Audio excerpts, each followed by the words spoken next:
Hello, I'm Kevin Wyatt with Wyatt's Outdoor Incorporated in Medford, Oregon.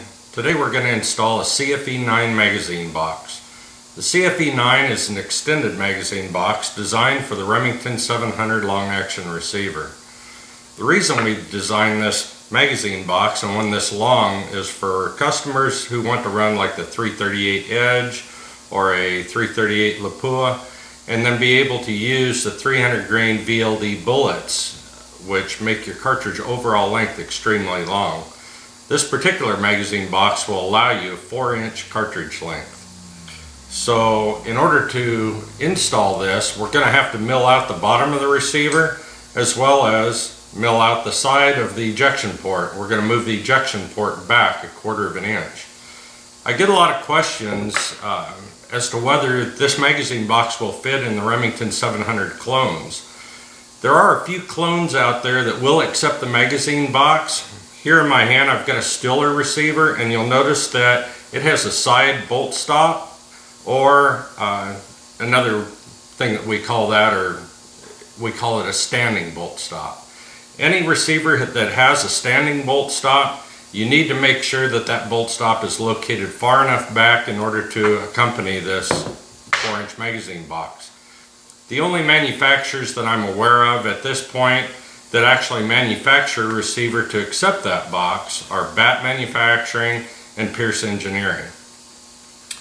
Okay, so once again, what we're going to do is we're going to take this 700 and we're going to install the magazine box, the front of it. And you can see that I've got Dykem blue marking the magazine box. So what we're going to do is we're going to take a scribe and we're going to scribe a line right at the back of the magazine box. We're also going to take a digital caliper and set it 1/4 of an inch, and we're going to scribe a line marking how far back we're going to move the ejection port. Moving the ejection port back is extremely critical when putting a magazine box this long in. What will happen if you don't move that back is as you operate the action, the cartridge comes up, wants to eject, but it'll hit the inside of the rear receiver bridge and it'll kill the ejection. So you've got to move that ejection port back.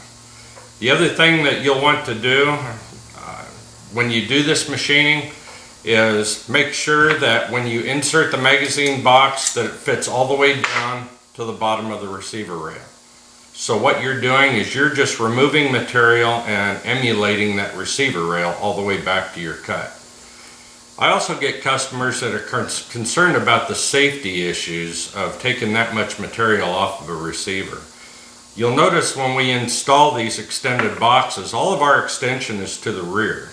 The reason that it's to the rear is because the actual feed ramp on the receiver is also the locking lug abutment for your right locking lug. So you don't want to take anything forward. Everything has to go to the rear. That way we're not sacrificing any safety as far as your receivers are concerned. If you were to build enough pressure to shear both of the locking lugs off of your bolt, anything that you've done back here at the back of the action is going to be pretty immaterial. So with that, we're going to install this receiver in the milling machine, and I'll show you what to do from there. Okay, now we've got the receiver caught in the soft jaws of the milling machine, and we'll be doing this operation using a 3/16 inch solid carbide end mill. I will go ahead and put the camera on the part so you can actually see as we're machining the part. The first thing we're going to do is we'll pick up the receiver rail for the height, and we'll back off a couple of thousandths so we can move the cutter. We'll go to 0 and then we'll make our cut.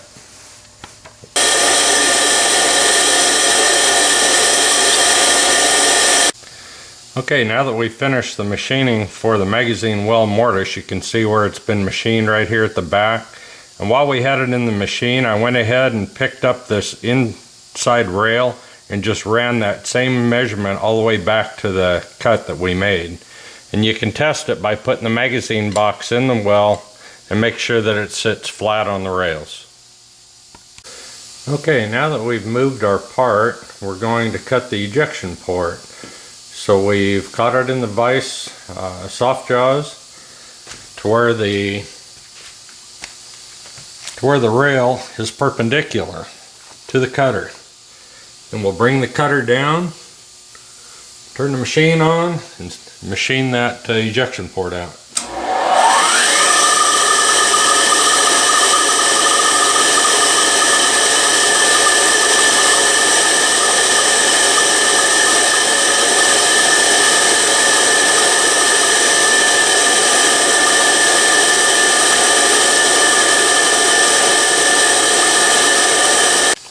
Okay, now that we've finished the milling, we picked up that receiver rail, run it back here 1/4 of an inch. We've milled almost up to the top of our soft jaws. Now we'll rotate the action. Okay, now we've rotated the action. We're going to pick up the cut over here where we left off, and we're going to bring it across the top, finish it out at this top rail, and then after we take it out of the machine, I'll finish up these corners and all with a Dremel tool and a little carbide cutter. Okay, now you can see we've brought this cut across the top of the ejection port. Now we'll pull it out of the vise, and I'll take a Dremel tool with a little carbide cutter, and I'll dress these edges up and just follow this line on back and make it look like a factory cut. Okay, now that we've done the machining on the receiver, a couple of things I need to point out here.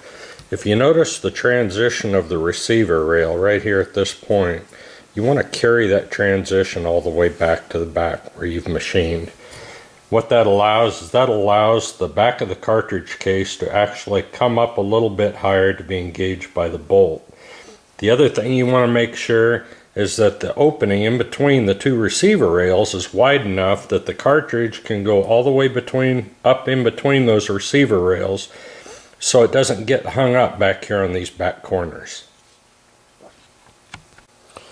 You can see here where I've carried on that receiver rail and cleaned up those corners with the Dremel tool and just tried to bring all those surfaces back so it looks factory original.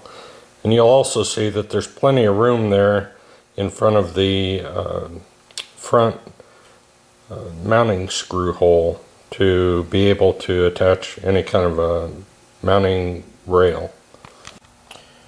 Now we move on to altering your bolt stop. You can see the stainless steel bolt stop is an unaltered bolt stop, and the black one has been altered. I'll zoom in so you can sort of see where my markings are. And what you're doing there is you're just moving that surface back so the face of the bolt is allowed to get behind the cartridge case. The other alteration I've done is on the magazine spring. You'll see that little V-notch that's cut in the magazine spring. I'll explain how to put that there in just a second. Okay, the next thing will be fitting the spring to the follower. Okay. Take the flat plate follower, insert the follower spring, slide it up until you have approximately 1/2 inch between the back of the spring and the back of the follower. Once you have that dimension, take a marking pen and mark the corner of one of the tabs that holds the spring in place. And you're marking the spring. Slide the spring out and cut yourself that little notch. It's just a V-notch. And what that's for is then when you install the spring on the follower, you'll install it up until that notch is underneath the front corner tab of the follower tab, and then stake it in place right there. And what that'll do is that keeps your spring from being able to run fore and aft on the follower while you're operating your rifle.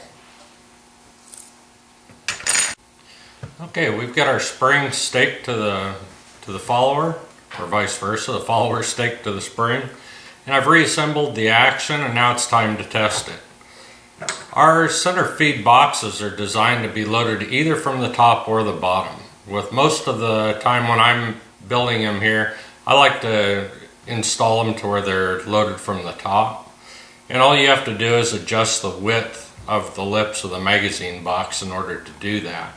The easiest way to adjust those, if you need to close the lips, take the magazine box out, set it on a flat surface, and then either use like a hard rubber mallet or a rawhide mallet and just tap the top of the lips of the magazine box, and that will bend those ears in a little bit to create more friction. If you need to open them up, then simply take a piece of hardwood or aluminum, anything that'll fit up in between those lips, and just squish it just a little bit in a vise, and that'll bend those back open. They're actually hardened 4130, so they're pretty hard to be able to move if you're trying to alter them with, say, a crescent wrench or a pair of pliers. So now that we've got the action assembled, we're going to test it and make sure that the cartridges feed correctly. So I'm going to load it from the top. Slide the cartridge all the way back once you've pushed it into the magazine box. Load the second one. Push down on the top one and override it with the bolt. And then open the bolt fairly quick and make sure that that cartridge comes up level. If the cartridge comes up nose heavy, so the nose is pointed up, then you'll want to adjust those lips in a little bit. Okay? If the cartridge comes up and it's nose down, open them a little bit. But you want the cartridge to ride level. Then as you feed it forward, come back, make sure it picks up the next one, feed it forward, and now you've got your magazine boxes set and ready to go. Thank you for watching this video, and I hope it helps you in the future. Good shooting. I'm Kevin Wyatt.